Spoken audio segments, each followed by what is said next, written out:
I tell all of my kids if they have any interest in healthcare whatsoever, it is very important that they take this class just to get the hands-on skills. I feel like taking EMS in high school leaves us a lot of room to advance more in the future. So we already know basic skills that EMTs would know too, so we can further progress. This course, well, it's unique because we have firefighters come in and teach this course, as I mentioned, and they have the first-hand experience.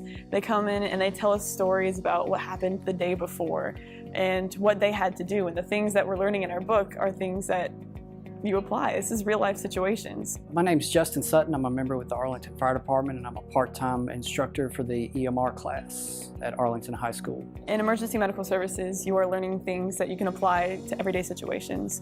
Emergencies that come up, it's that first hands-on care that matters the most. It's not even you just learn about health in general, you learn about other jobs, other professions in the health field that you could possibly go into. It'll spark your interest and you're like, oh, I want to do that in the future.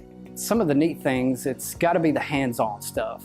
So we do splinting, we do first aid such as controlled bleeding, airway management, but I would say the biggest highlight would have to be the CPR class that we put on. It was Ms. Sherfus, the paramedics, and then there was another instructor especially for CPR certification. They had to watch us and then they tested us, gave us different scenarios, and then we had to pass the test. It's essentially a first aid class, however, it's through National Registry. So what we do is we introduce things like airway management, cardiovascular awareness and management.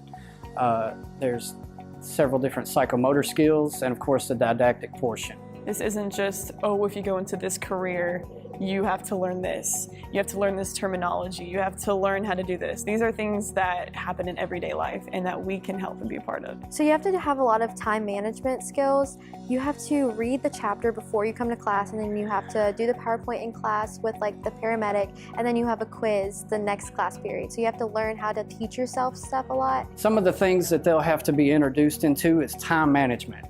Time management is probably the biggest thing. I'm sure all high school students know that. A lot of it is seeing the big picture of where this all applies, because there's a lot of information. It feels like a lot of overload. They're giving the chapters very long. There's a lot that goes into it, but when you talk about it in everyday situations, especially it's great having the firefighters come in and give us their firsthand experience and knowledge, because they've seen it, they've experienced it. It's a great resume builder for a lot of students, especially if they're healthcare associated.